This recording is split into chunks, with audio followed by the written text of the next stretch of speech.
Alegre-se, Camilo. São dias festivos na Cidade Esperança. Nunca, enquanto homem encarnado, sequer sonhei em contemplar estas suntuosas praças ajardinadas, este majestoso palácio da Embaixada Esperantista Irmandores.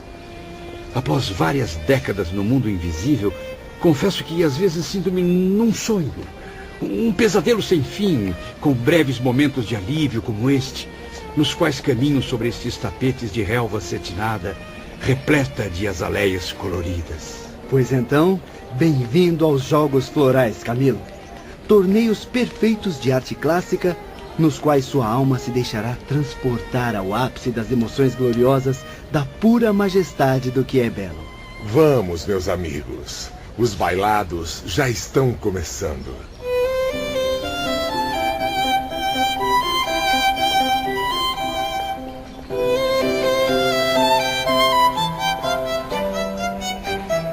Mas que beleza de espetáculo, meus amigos!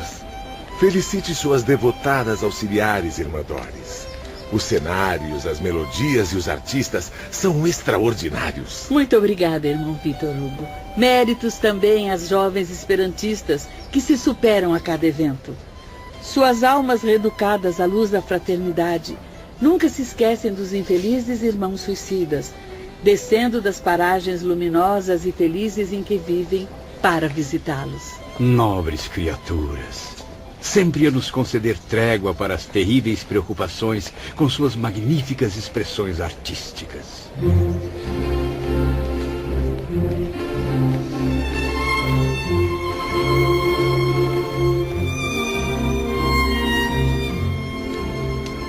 Então a beleza do espetáculo atingia o indescritível, quando deslizando graciosamente pela relva, pairando no ar como libélulas multicoloridas, as formosas artistas iniciavam suas apresentações. É a tradução perfeita da arte de Terpsícore, a deusa da dança. São jovens bailarinas que viveram na Grécia.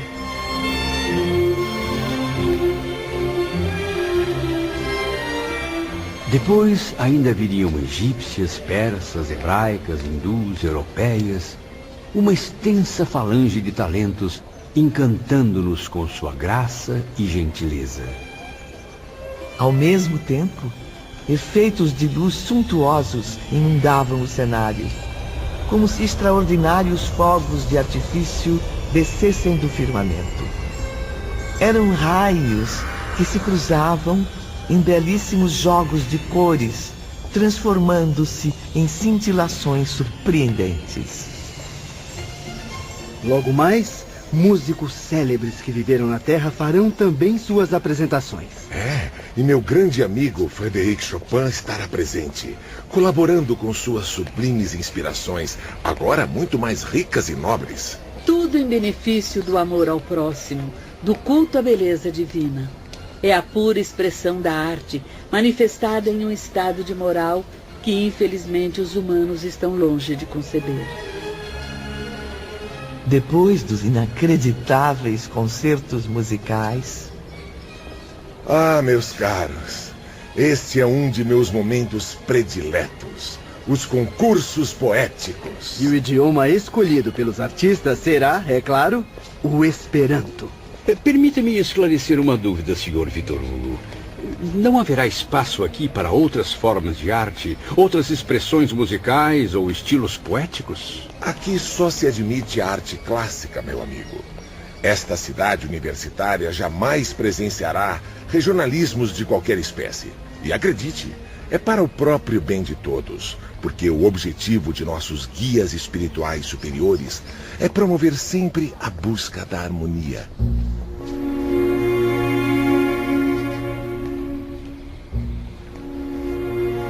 Muito bem, Camilo. Está na hora de retornar ao internato para o repouso noturno. As vigilantes o acompanharão. Estou emocionado, meus irmãos. Agradeço a todos do fundo do meu coração.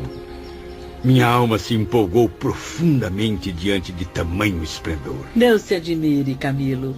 O que viu é apenas um esboço, o início da arte no além-túmulo.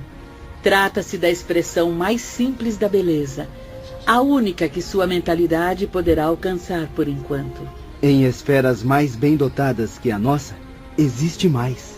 Muito mais. Cumpre, porém, a alma pecadora refazer-se das quedas, fortalecendo-se por meio da renúncia, do trabalho, do amor, a fim de merecer a grande dádiva, gravitar para os planos superiores. Que Jesus e Maria de Nazaré acompanhem seus passos. Sempre. No dia seguinte, Camilo encontrava-se a sós com Teócrito no gabinete da direção-geral. Prezado irmão Teócrito, o sentimento do dever leva-me a pensar seriamente na urgência de retornar à Terra. Devo me harmonizar definitivamente com a ciência da verdade que acabo de distinguir durante meu estágio nesta colônia. Que assim seja, meu filho.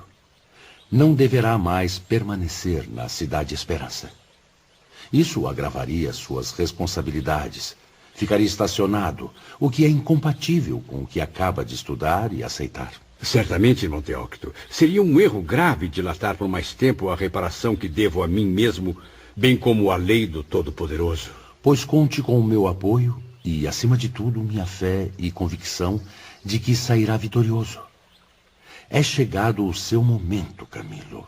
Dos antigos companheiros que imigraram do Vale Sinistro, que passaram pelo hospital e ingressaram na cidade universitária, você é o único a permanecer aqui até hoje. Pobre espírito, sempre desencorajado a experimentar as próprias forças nas lutas terrestres. Mas agora sinto que devo seguir os passos dos amigos.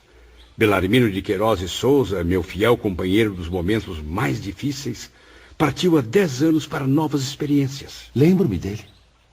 Preferiu renascer no Brasil, pois ali teria com maior facilidade o amparo da doutrina que abraçou nestas academias, no mundo espiritual. Numa de minhas expedições à Terra, debrucei-me comovido e afetuoso sobre seu triste berço de órfão pobre, pois perdeu a mãe tuberculosa 1 ano depois do nascimento. Bem sei que muitas vezes tem sussurrado conselhos de eterna ternura aos seus ouvidos infantis. Sei que está presente ao lado de Belarmino durante as horas desoladas em que ele se põe a meditar, pequenino e infeliz, nos espinhos que já lhe ferem o coração. E como tenho chorado de compaixão e tristeza ao contemplar sua infância angustiante.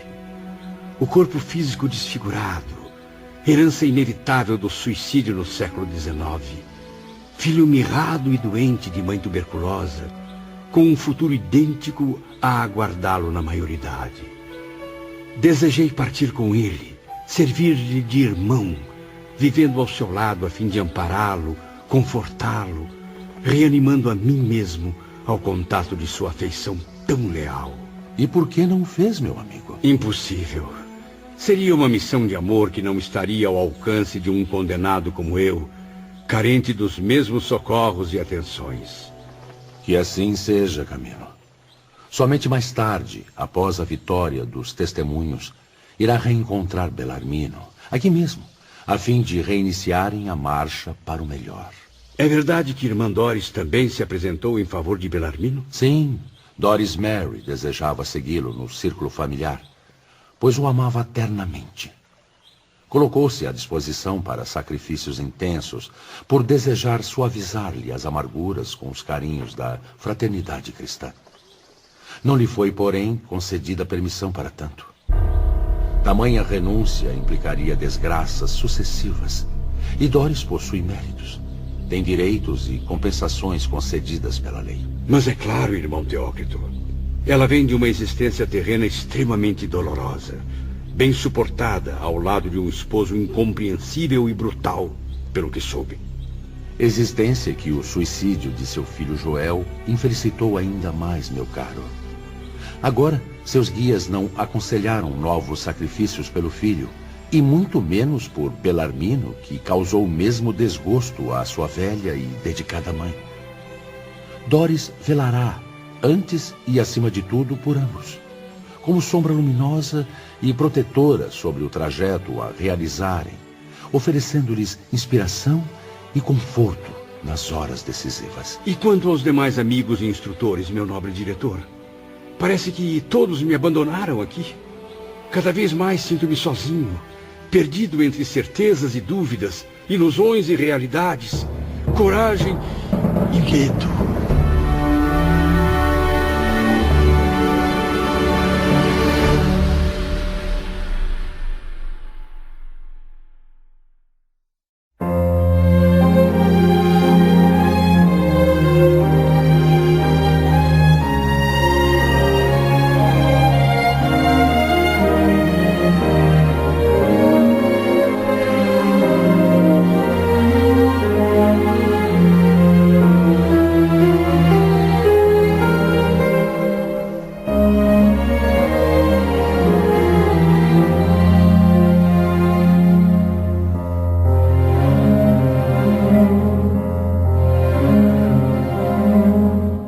Camilo sentia-se só.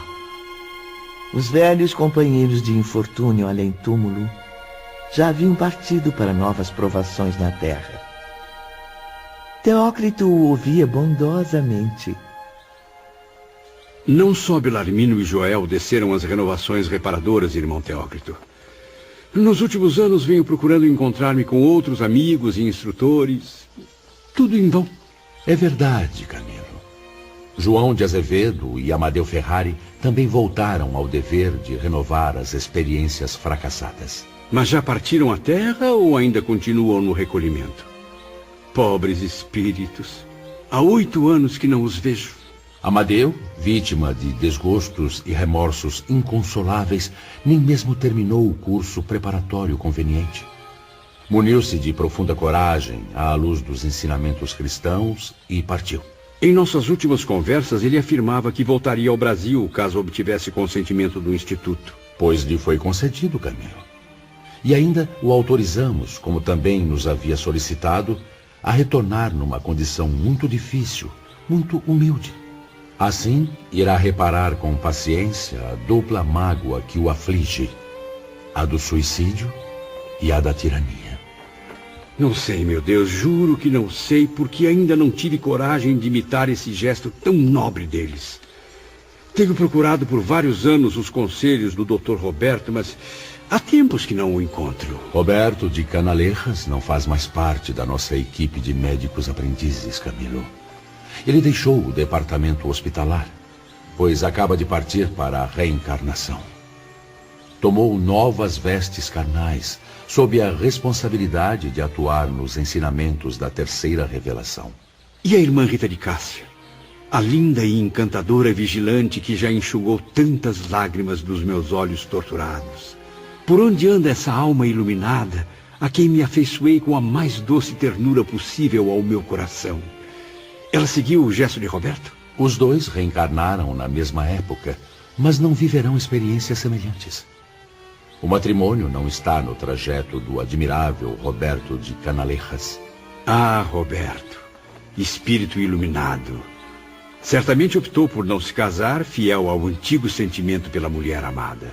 Exatamente, meu irmão. Preferiu antes servir às causas mais amplas, desdobrando-se em atividades a favor da coletividade. E quanto a Rita? Caráter firme, coração evoluído para as altas aspirações. Qual será a sua missão terrena? Irmã Rita é muito especial, capaz de realizar missões femininas de grande responsabilidade. Decidida como nunca, pediu e obteve permissão para casar-se com Joel Steele. Surgirá em sua vida como radiosa aleluia, depois que ele se reabilitar perante a própria consciência. Que ótima notícia! Afinal, Rita e Joel se amam. Percebi isso bem cedo. Merecem ser muito felizes sob a lei do Todo-Poderoso. E assim será, Camilo. Pois o Senhor dos mundos e das criaturas, na imensidão de sua bondade, permite à alma arrependida tais compensações. Rita será, na terra, como foi no espaço, a vigilante amorosa e gentil que, no círculo familiar terreno, se rodeará de almas ainda carentes de amparo. E se bem a conheci, irmão Teócrito, ela irá confortá-las, reanimá-las afetuosamente, ao mesmo tempo em que, através de virtuosos exemplos, as impulsionará para a vitória.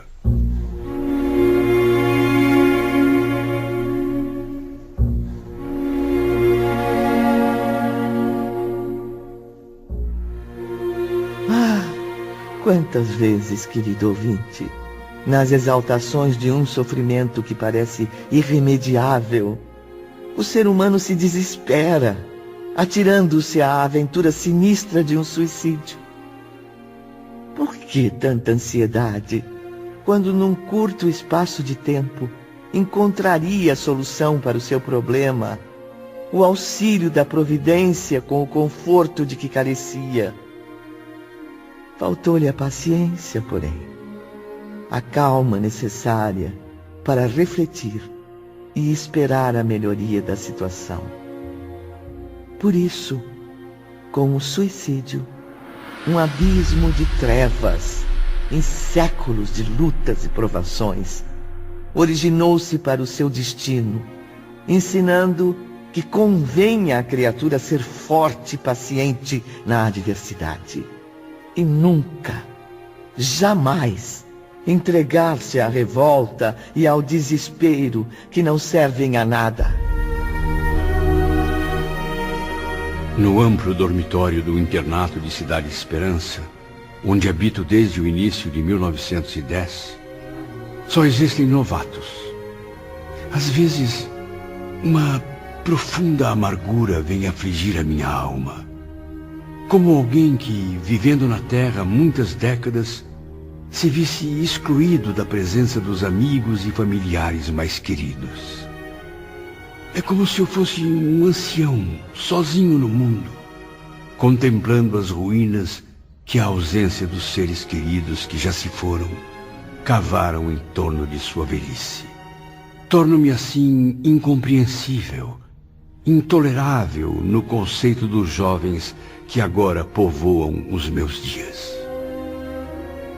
Os leitos dos velhos amigos passaram a ser ocupados por outras entidades. Espíritos que, mesmo afinados por princípios idênticos, não estavam tão ternamente unidos pelas alianças forjadas no tempo. Este era o tema da conversa entre Camilo e Ramiro de Guzmán. Compreendo como é duro conviver com tantos indivíduos e, ao mesmo tempo, sentir-se tão só.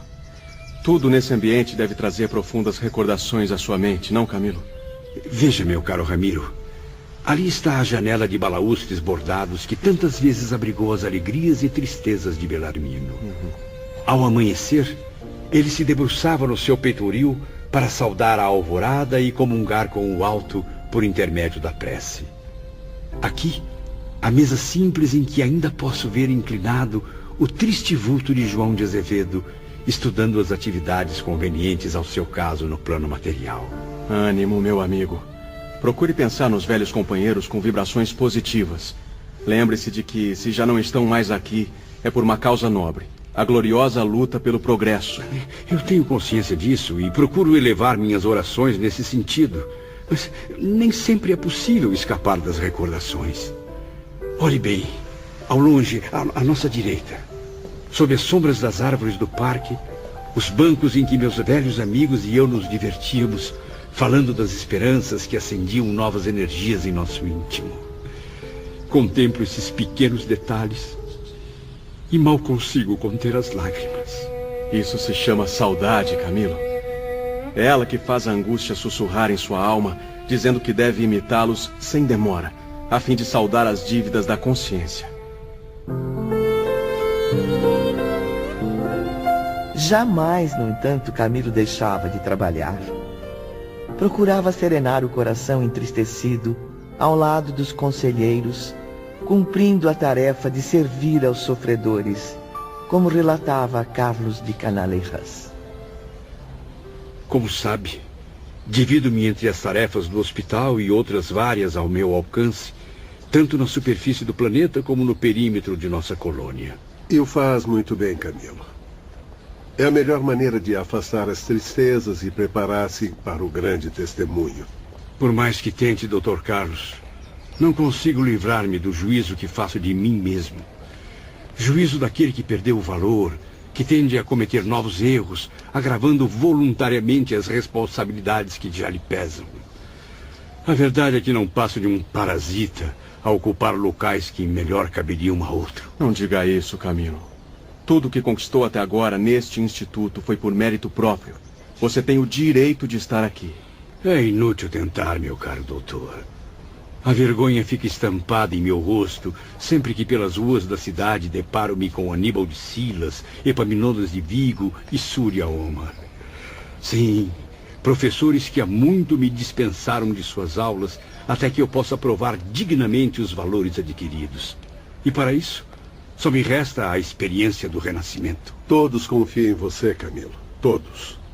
Agora é a sua vez de acreditar no que aprendeu com eles. Sorriem para mim bondosamente, contemplam-me com interesse, Dr. Carlos. Mas os olhares que me dirigem são como flechas de fogo, questionando a minha consciência. Por que ainda não se animou ao cumprimento do dever? Carlos de Canalejas e Ramiro de Guzmán passaram a oferecer nobres conselhos a Camilo. E foi num encontro com o chefe da seção de relações externas que ambos se lembraram do jovem Dr. Roberto. Ah, como aprendi com as palavras de Roberto. Quem sabe um dia não terei a honra de ouvir a história dramática de Leila, o grande amor de todas as suas existências. Pois saiba que ele, antes de partir para a reencarnação, pediu que eu me aproximasse de você. Recomendou ainda que não me esquecesse de narrar tal história, a saga de um amor poderoso, mas que trouxe tanta dor àqueles corações. Camilo servia sob a assistência frequente de Ramiro, o que proporcionou a ele realizar muitos trabalhos na esfera terrestre. Sob sua orientação, visitei vários amigos do passado que agora habitam novos corpos carnais. Há cerca de 2 meses regressei de um estágio de 12 semanas no Brasil, onde ocorreram fatos inesquecíveis. Camilo e Ramiro de Guzmán chegaram à tumultuada São Paulo, a maior cidade brasileira. No entanto, não se dirigiram às ruas movimentadas, nem aos bairros aristocratas.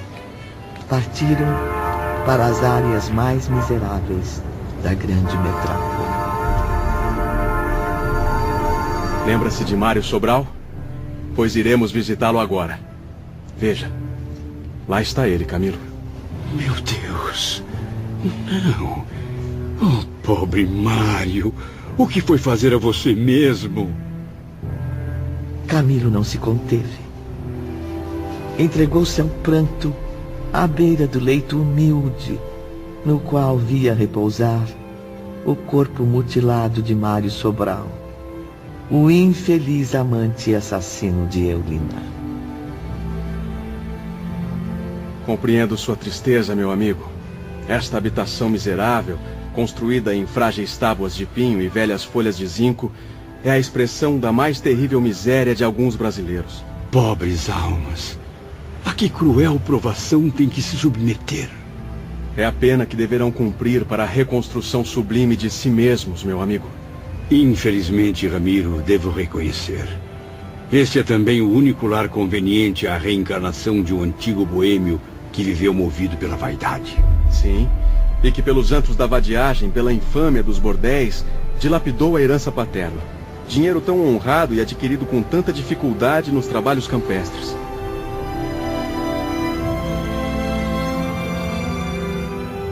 Mário estava vestido como um maltrapilho. Tinha os pés descalços, feridos pelas pedras das estradas em que transitava. Mutilado das mãos, apresentava os cabelos ainda despenteados. A fisionomia semelhante à que Camilo conhecia desde o Vale Sinistro. Ele está nervoso, com muita dificuldade para respirar, Ramiro. Mário foi atacado por uma estranha doença que tortura a sua traqueia e a sua faringe. Isso lhe causa crises frequentes e penosas, atraindo febre alta e deixando-o sem voz. Que desgraça. Mas ninguém o ajuda. Não vejo nenhum familiar por perto. Mário vive agora sem família, Camilo. Lembre-se bem, no passado, em Lisboa, ele difamou o círculo familiar em que havia nascido. Um lar tão honrado e amável que a providência divina lhe ofereceu a fim de que se munisse de boa vontade para realizações honestas. E não soube aproveitar-se dignamente do que dispunha. Agora vejo que vive pobre, miserável, mesmo faminto, porque não foi um guardião fiel dos bens materiais que o céu lhe confiou. Ao contrário, Camilo, desperdiçou-os, valendo-se deles para alimentar suas perversões mundanas. Mário habita nesta vida o corpo de um iletrado, uma vez que, universitário em Coimbra, na existência passada, não utilizou para nenhuma finalidade nobre a rica cultura intelectual que adquiriu. Tornou-se um homem inútil, imoral e desumano, sem jamais ajudar seus semelhantes. Naquele momento, Ivone, eu não via mais à frente de meus olhos apavorados aquele Mário Sobral inteligente, cujo farto vocabulário encantava os companheiros de enfermaria. Observava somente um mendigo infeliz que estendia súplicas à caridade alheia. Ramiro, no entanto, tentava esclarecer minha mente angustiada com sua confortadora sabedoria. Compreendo suas lágrimas, Camilo. Mas deve-se ater às circunstâncias que levaram Mário Sobral a esta terrível condição. Meu Deus!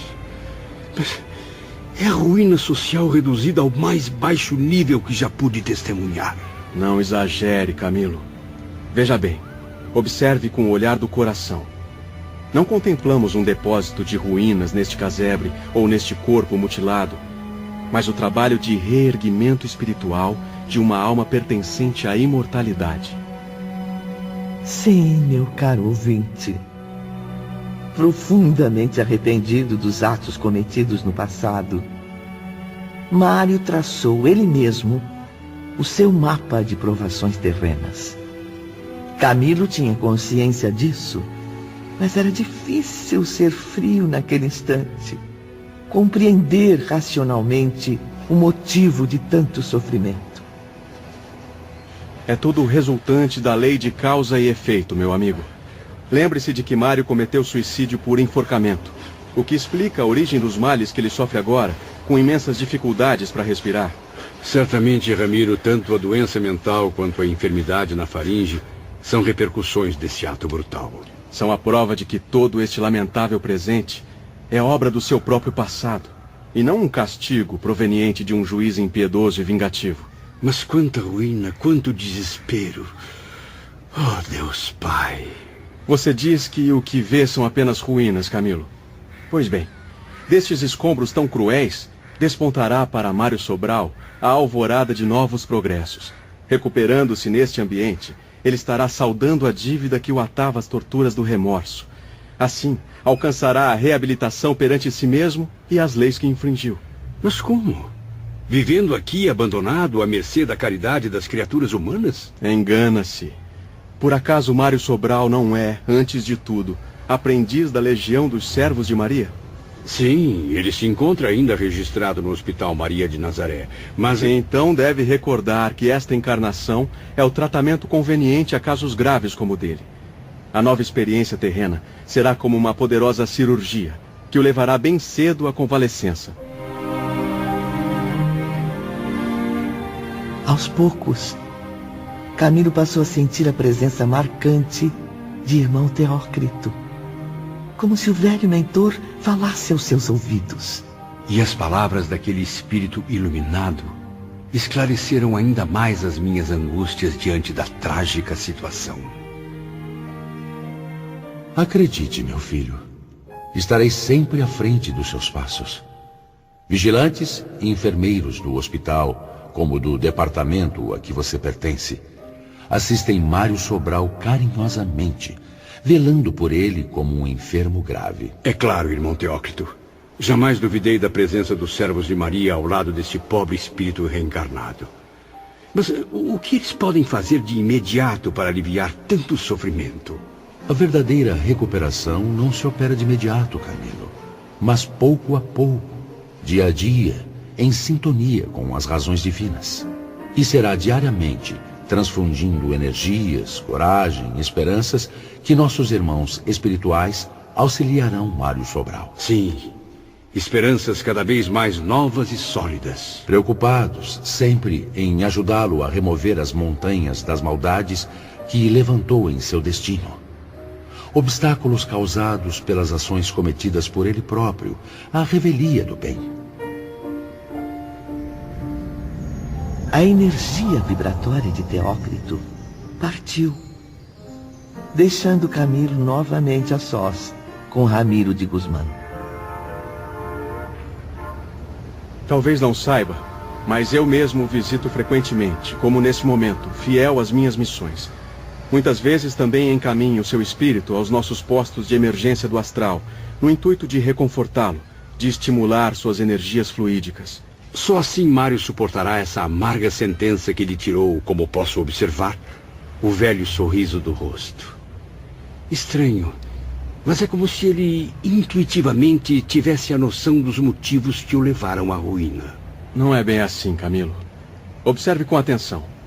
Perceba como ele apresenta sinais de melhora. Sua alma já consegue antever o sorriso de uma conformidade que vem construindo o caminho para a vitória. Mas como Mário consegue viver momentos felizes em meio a tanta desgraça? Mário Sobral sente-se mesmo feliz, pois nas profundezas da consciência existe a certeza de que assim, exatamente como vê, está cumprindo o sagrado dever de cidadão imortal. E tendo na mente esta convicção, seu destino será afinar-se com a lei do bem e da justiça universais. Ramiro de Guzmán sobrepôs as mãos translúcidas na testa fervente de Sobral, transmitindo fluidos que suavizassem sua dificuldade respiratória. Enquanto isso, Camilo concentrou-se respeitosamente, clamando à Mãe de Jesus. Oh, governadora amorosa de nossa legião, concedei alívio a este mísero companheiro das minhas antigas desventuras. Deus nos propicia caminhos de glórias, meu caro amigo, em lutas fecundas entre lágrimas e oportunidades de redenção. E no trajeto, concede aos penitentes arrependidos compensações que frequentemente não estarão à altura de apreciar. Entardecia lá fora, e o sol esplendoroso do Brasil aquecia o ocidente com seus raios dourados. Dentro do casebre, momentos depois, Ramiro virou-se para um ângulo sombrio. Era um canto escuro que eu não havia examinado, Ivone, preocupado que fiquei com o sofrimento de Mário reencarnado. E lá estava uma figura feminina, humilde e silenciosa, velando o doente enquanto costurava remendos em roupas rasgadas. Vê esta pobre mulher, Camilo? Sim. Não poderá sequer avaliar o excelente trabalho de redenção que, sob as vistas do nosso Mestre Jesus, se opera nos disfarces desta alma. Noto que possui um profundo olhar de arrependimento, tão ou mais marcante do que o do próprio Mário Sobral. Tem razão, Camilo. É uma alma tão arrependida quanto a de Mário, a viver aqui entre os espinhos da pobreza extrema, de lutas tão árduas quanto dignamente suportadas. Ao lado da porta de entrada, a única existente naquele domicílio tão pobre, ela procurava um pouco de claridade que a auxiliasse no trabalho de costura. Foi então que identifiquei uma mulher negra, pobremente vestida, porém asseada, aparentando cerca de 50 anos. De sua fisionomia serena, transparecia uma singela humildade que deixou Camilo profundamente admirado. Não a conheço, Ramiro. De quem se trata? Faça você mesmo um esforço, Camilo. Aproxime-se dela. Observe a expressão desta singela mulher ao se dirigir ao enfermo. Note sua preocupação, seu carinho ao levantar a cabeça de Mário Sobral para ministrar-lhe a medicação homeopática. Aprofunde-se nas ondas vibratórias do seu pensamento, meu caro amigo, e veja o que aconteceu há cerca de 40 anos, na época em que Mário retornou ao corpo carnal. A mulher pensava, e em torno do seu cérebro as imagens se erguiam em agitações e sequências confusas. Enquanto Camilo, apavorado e comovido, começava a visualizar os pensamentos da pobre mulher, como num livro aberto diante dos seus olhos. Vi Mário renascendo em um prostíbulo, sua mãe inconformada com a maternidade, observando o corpo franzino do filho todo mutilado. Era uma cena muito triste. Meu Deus! Que desgraça! Dei à luz um monstro que mal tem forças para chorar como um recém-nascido. Não! Eu não aceito! Eu não posso ter concebido essa criatura tão repugnante! As imagens tornavam-se cada vez mais impressionantes, Ivone. A criança estava sufocada. Sofria terríveis contrações, como se mãos assassinas desejassem estrangulá-la. Ramiro de Guzmán, percebendo minha angústia, passou a me auxiliar na compreensão das próximas cenas. A mãe de Mário Sobral era uma infeliz pecadora, a quem a maternidade atrapalharia a continuação das suas atividades. Observe agora, Camilo. É o dia seguinte ao parto. A jovem meretriz caminha apressadamente, levando o pequeno rejeitado no colo. Veja, está se aproximando de uma pobre lavadeira. Você mesma. Venha cá.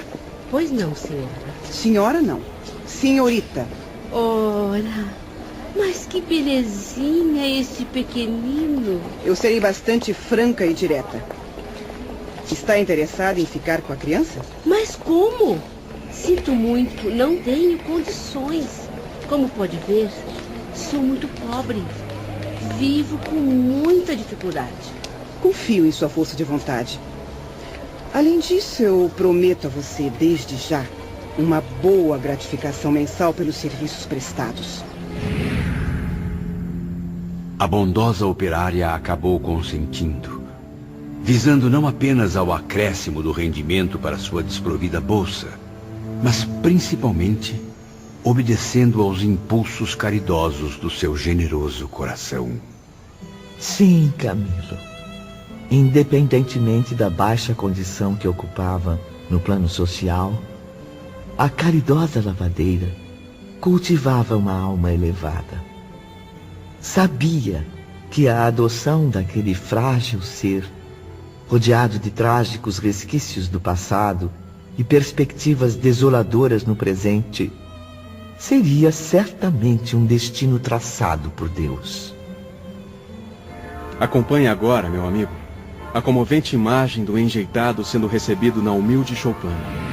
Repare como a bondosa lavadeira procura amá-lo como se fosse sangue do seu sangue. Quem é aquela menina que trabalha no riacho à frente da cabana? É a filha desta mulher iluminada. Tem 10 anos e, como pode ver, muito pensativa e trabalhadora. Coopera com a mãe nas tarefas difíceis de cada dia. Em seguida, Camilo pôde contemplar, passo a passo, a forte afeição criada entre a menina e o irmãozinho que o destino lançou em seus braços. Para auxiliar o esforço materno, ela passou a criar pacientemente o desgraçado enfermo, dedicando-se durante 40 anos a essa nobre missão. Ao fim da emocionante sequência de imagens, eu era capaz de compreender claramente a poderosa ligação entre estes dois espíritos, enquanto Ramiro concluía. Agora, Camilo, 15 anos após a morte da mãe, ela continua a viver aqui, neste casebre onde estamos, completamente a sós com o irmão adotivo. Há muito tempo não recebe a gratificação prometida pela meretriz irresponsável, mas mesmo assim prossegue fiel à sua digna missão. Trabalha dia e noite para que o desventurado irmão tenha de pedir esmolas pelas ruas o menos possível. Camilo aproximou-se da mulher e, num gesto de agradecimento, pousou a mão sobre a sua cabeça. Que Jesus a abençoe, minha irmã, pelo muito que faz pelo pobre Mário, a quem sempre conheci tão sofredor. Talvez ainda não tenha adivinhado quem está aí, encoberta neste corpo sofrido, desdobrando-se em atividades cristãs a serviço do próprio reerguimento espiritual. Desculpe-me, Ramiro, seria alguém que conhecemos? Nós nem tanto, mas Mário Sobral a conheceu profundamente. Esta nobre mulher é a reencarnação de Eulina.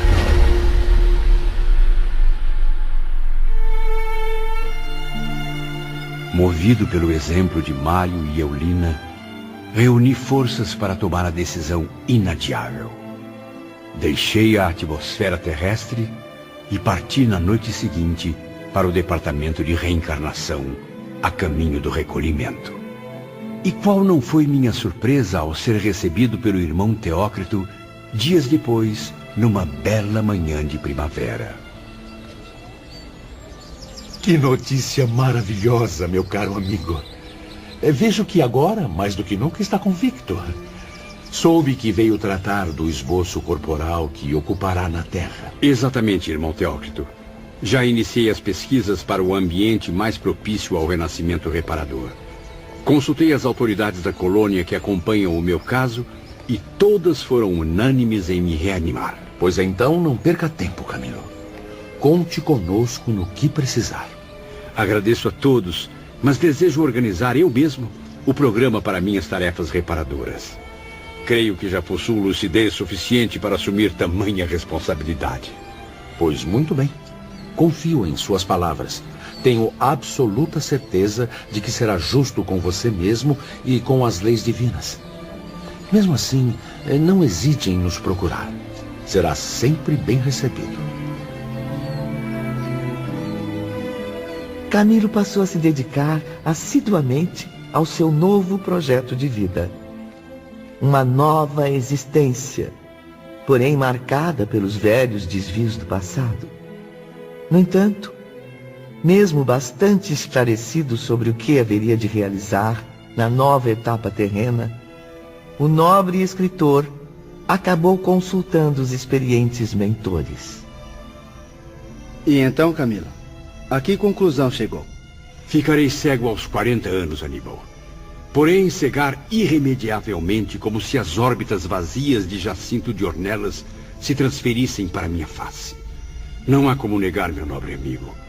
Após 3 séculos de expectativa, meu espírito continua apavorado diante da justiça divina. É por isso que peço inspiração e auxílio aos meus amigos queridos aqui do mundo espiritual. Ainda bem que nos procurou, Camilo. Sob a luz de Maria de Nazaré, certamente ajudaremos seu espírito a equilibrar nova programação terrena com os dispositivos da grande lei. No entanto, somente após sua internação no recolhimento é que as informações subirão para a aprovação do templo. Muito obrigado, nobres amigos.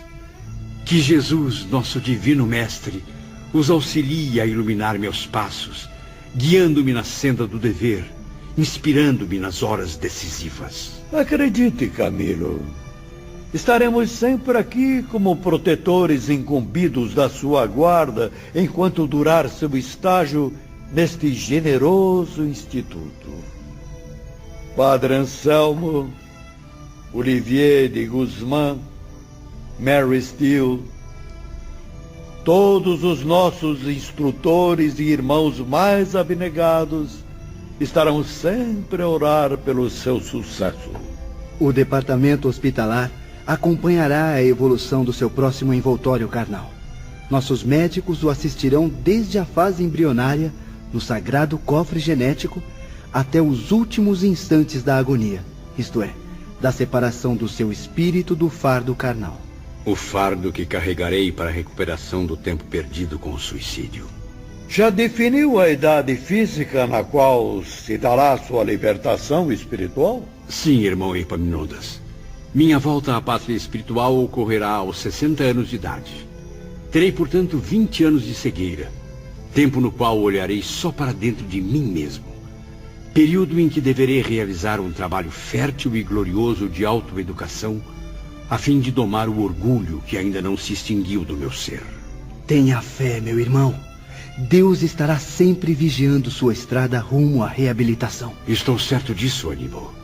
Porém, frequentemente sofro com o receio de uma nova queda, de me esquecer dos deveres e tarefas a cumprir. Força, Camilo! Levará para essa batalha sólidos elementos de vitória, adquiridos no longo estágio nesta colônia. Por isso mesmo será bem pouco provável que a sua vontade se corrompa. Basta lembrar-se, sob todas as circunstâncias, da sagrada reeducação que recebeu aqui.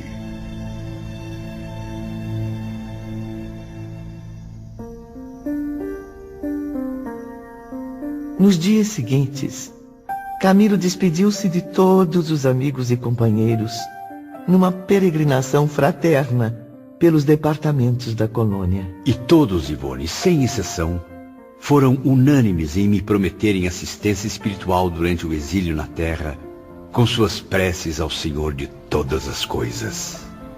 Às vésperas da partida, Camilo teve uma extraordinária surpresa.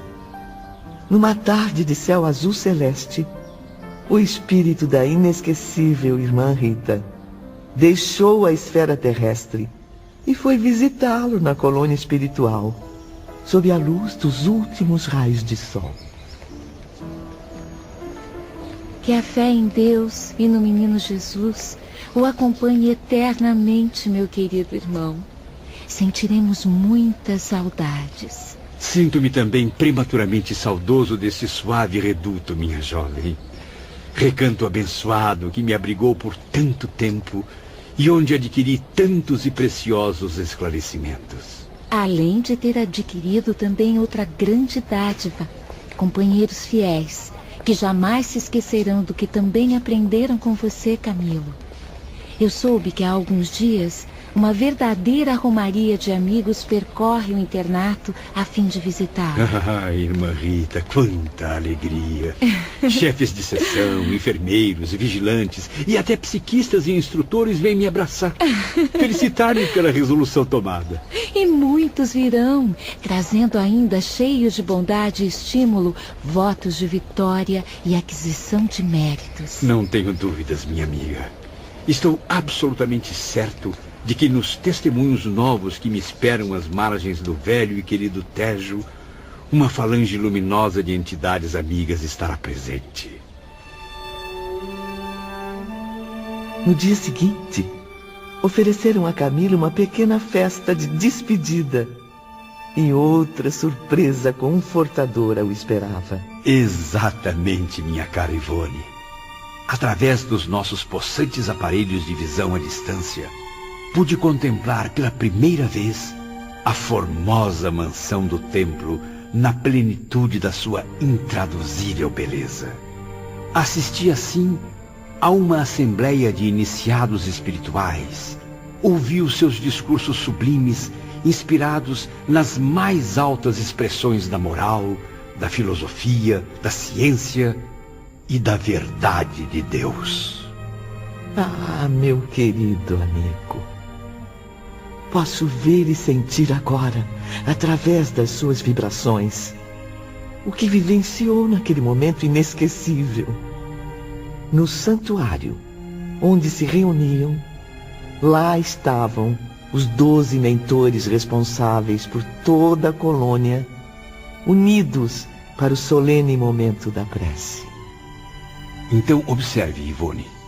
Reveja agora comigo, através dos olhos da mente, a paisagem arrebatadora daquele mágico vilarejo. Recanto onde eu só poderia entrar novamente após o retorno da encarnação que me esperava. Sim, Camilo. Posso ver nitidamente a sucessão de residências, os vastos bosques floridos, iluminados por delicados tons de azul, e o sol. Ah, que bela visão! O brilho do astro-rei, tornando o horizonte incrivelmente dourado. Naquele instante, não pude conter-me. As lágrimas inundaram meu rosto. Ao mesmo tempo, Aquela majestosa visão permanecia impressa na consciência, enquanto a minha alma murmurava a si própria: coragem, peregrino do pecado, volte ao ponto de partida e reconstrua o seu destino. Virtualize o seu caráter aos embates redentores da dor educadora. Sofra e chore resignado, porque suas lágrimas serão a fonte bendita na qual irá confortar sua consciência sedenta de paz.